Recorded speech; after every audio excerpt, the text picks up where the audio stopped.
एक छोटा सा गांव था, उसका नाम था उम्मीदपुर। यह गांव पहाड़ों के बीच बसा था। उम्मीदपुर में बिजली नहीं थी। शाम ढलते ही अंधेरा छा जाता था। लोग अंधेरे में रहने को मजबूर थे। गांव में एक किसान रहता था, उसका नाम था रामू। रामू के 2 बच्चे थे। उनका बेटा रवि बहुत ही होशियार था। रवि हमेशा कुछ नया सीखने को उत्सुक रहता था। रामू मेहनती था। वह अपने बच्चों से बहुत प्यार करता था। वह चाहता था कि उसके बच्चे पढ़ लिख कर कुछ बने। रामू के लिए अपने बच्चों को पढ़ाना आसान नहीं था। उसे अपने खेतों में भी काम करना पड़ता था। फिर भी उसने हिम्मत नहीं हारी। वह जानता था कि शिक्षा ही उम्मीद की किरण है। रवि को पढ़ने का बहुत शौक था।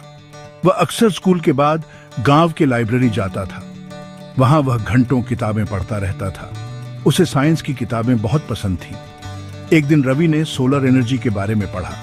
उसे पता चला कि सूरज की रोशनी से बिजली बनाई जा सकती है। यह जानकर रवि बहुत खुश हुआ। उसने सोचा कि अगर उसके गांव में बिजली आ जाए तो कितना अच्छा हो।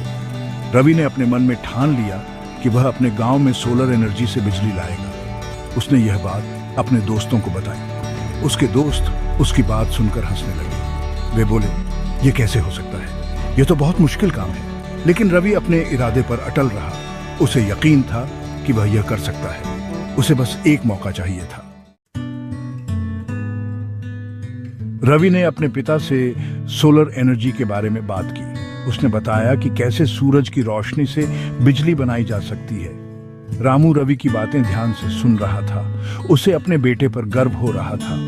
उसने रवि से कहा, बेटा, यह बहुत अच्छा विचार है, लेकिन यह काम इतना आसान नहीं है। हमें सोलर पैनल और बैटरी खरीदने के लिए पैसे की जरूरत होगी। रवि ने कहा, पिताजी, आप चिंता मत करो, मैं पैसे का इंतजाम कर लूंगा। रवि जानता था कि पैसे जुटाना आसान नहीं होगा, लेकिन उसने हार नहीं मानी। वह जानता था कि अगर उसने ठान लिया है तो वह जरूर कर सकता है। Section 4, knowledge is power.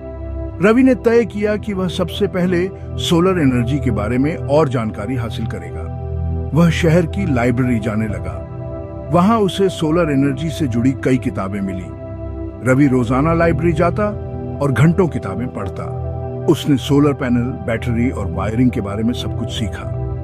वह यह भी सीखना चाहता था कि सोलर पैनल खुद कैसे बनाते हैं। धीरे धीरे रवि को सोलर एनर्जी की अच्छी समझ हो गई। वह जानता था कि उसे क्या करना है और कैसे करना है। अब उसे बस अपने सपने को पूरा करने के लिए संसाधन जुटाने थे। Section 5, gathering resources. रवि ने पैसे जुटाने के लिए कई तरीके सोचे। उसने अपने पिता के साथ खेतों में काम करना शुरू कर दिया। वह सुबह जल्दी उठता और खेतों में काम करता। शाम को वह अपने छोटे भाई बहनों को पढ़ाता। रवि ने कुछ पैसे बचाने शुरू कर दिए। वह अपने खाली समय में गांव के दूसरे बच्चों को भी पढ़ाता था। बदले में वे उसे कुछ पैसे देते थे। रवि ने अपने सपने के लिए कड़ी मेहनत की।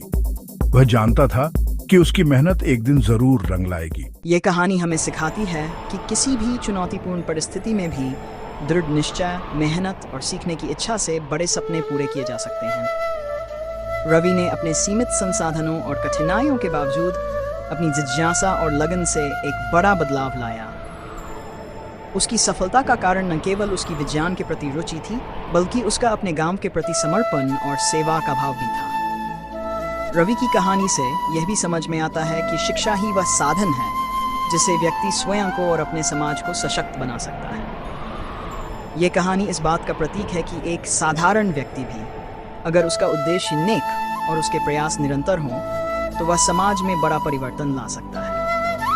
रवि के अनुभव हमें ये प्रेरणा देते हैं कि कोई भी सपना, चाहे वह कितना भी बड़ा क्यों न हो, यदि उसके पीछे समर्पण और सच्ची मेहनत हो तो उसे साकार किया जा सकता है।